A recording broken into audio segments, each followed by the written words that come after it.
Class अब next हमें करने लगे हैं Riemann Stieltjes integral of a bounded function. याद रखें इससे पहले हमने सिंपल किया है रिमान इंटेग्रल, उसमें स्ट्रेचियस नहीं था, वो था Riemann integral of a bounded function. अब हम करने लगे हैं Riemann Stieltjes integral of a bounded function. अब देखें ये ऑलमोस्ट उसकी तरह, बस थोड़ा सा डिफरेंस है, देखें क्या है उसमें। सेम इसी तरह हमने फंक्शन डिफाइन किया ए बी से आर, बाउंडेड है इस a b interval a b में, क्लोज्ड इंटरवल ए बी में। इसमें एक नई चीज़ आ रही है अल्फ़ा। अल्फ़ा क्या है? एफ बी फंक्शन है, अल्फ़ा बी फंक्शन है। वो कौन कैसा फंक्शन है? उसकी डोमेन इसकी तरह ही है, इंटरवल ए बी है, ऐसे आर है, लेकिन ये क्या है, जो फंक्शन एफ था वो बाउंडेड था। अब ये क्या है? मोनोटोनिक इंक्रीजिंग फंक्शन है।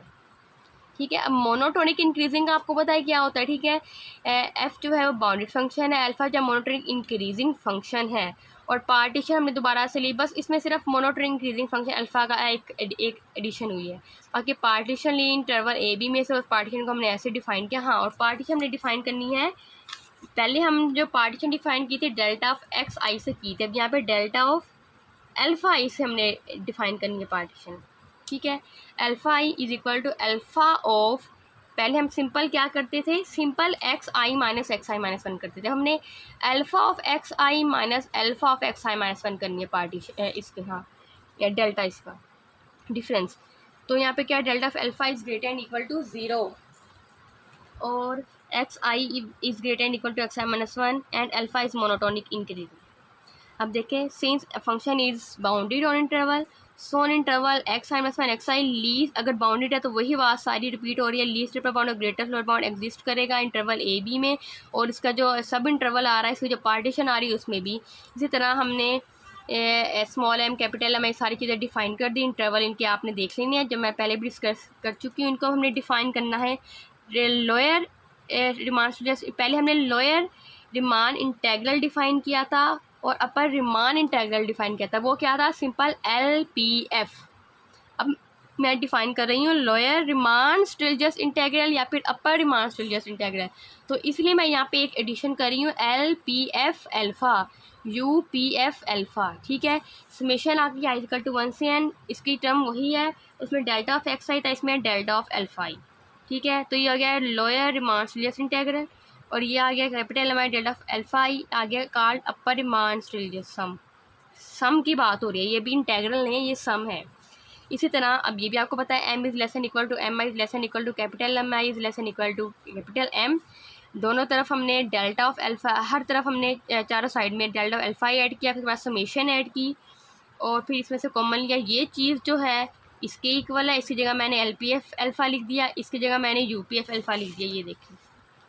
ठीक है, अब ये चीज़ आ गई alpha b minus alpha a. ठीक है, याद रखिएगा रिमान इंटेग्रल में ये चीज़ आई थी बी माइनस ए के इक्वल, अब यहाँ पे है ये alpha b minus alpha a के इक्वल, ये भी alpha b minus alpha a के इक्वल। तो अब यहाँ पे ये आ गया कि thus L P F alpha and U P F alpha are bounded below by M alpha b minus alpha a and bounded above by M alpha b minus alpha. ठीक है, इसलिए हम कह देंगे thus least upper bound of L P F alpha and greatest lower bound of U P F alpha exist. ठीक है, अगर ये बाउंडेड बिलो भी है, बाउंडेड अबव भी है, तो ज़ाहिर बात है इसके लीस्ट अपर बाउंड और ग्रेटर लोअर बाउंड भी एग्जिस्ट करेंगे, और वो हम ऐसे रिप्रेजेंट करेंगे सेम उसकी तरह। बस यहाँ देखें, यहाँ पे अल्फ़ा आ गया, ये क्या आ गया? कार्ड लोअर रिमान स्टिल्जियस इंटेग्रल, या आ गया अपर रिमान स्टिल्जियस इंटेग्रल। अब देखें, if this one is equal to this one, then f is said to be Riemann Stieltjes integrable with respect to alpha on interval ab, and common value is called Riemann Stieltjes integral and is denoted by this। ठीक है, वही चीज़ आ गई, अगर ये भी equal होगी तो ये Riemann Stieltjes इंटीग्रेबल होंगी। और आप देखेंगे यहाँ पे सेम वही बात रिपीट हो रही है, किसी भी बाउंडेड फंक्शन के लोअर Riemann Stieltjes इंटीग्रल और अपर Riemann Stieltjes इंटीग्रल हमेशा एग्जिस्ट करेंगे, लेकिन ये ज़रूरी नहीं है कि वो इक्वल हो। ठीक है, एक पॉइंट तो ये आ गया। और second point, most important point, अब ये देखें, ये एमसीक्यू बहुत ज़्यादा आता है।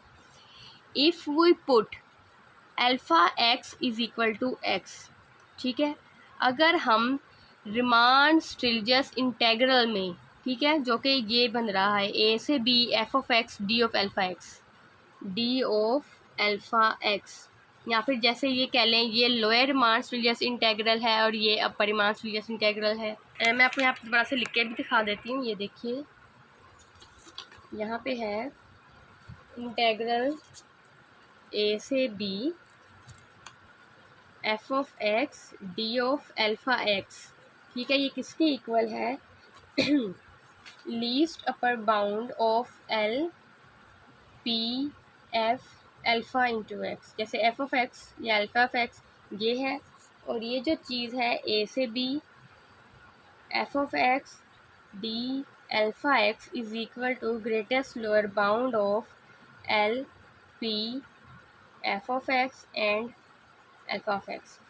तो कहा गया इंपॉर्टेंट पॉइंट में, if we put alpha x is equal to X then definition of Riemann Stieltjes integral reduces to the definition of Riemann integral.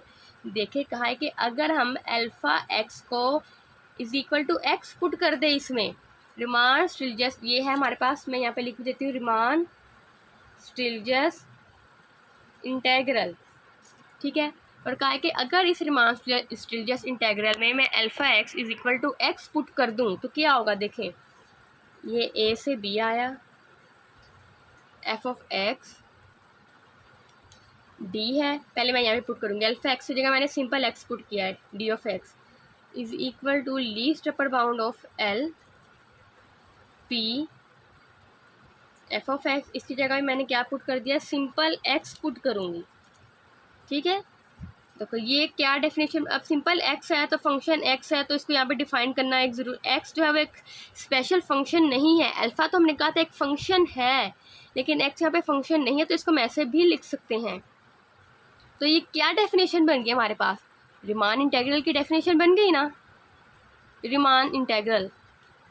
तो ये कहा कि अगर हम अल्फ़ा एक्स को एक्स की इक्वल पुट कर दे तो हमारे पास जो रिमान स्ट्रेलियस इंटेग्रल है वो रिड्यूस हो जाएगा रिमान इंटेग्रल में। तो ये इंपॉर्टेंट पॉइंट है।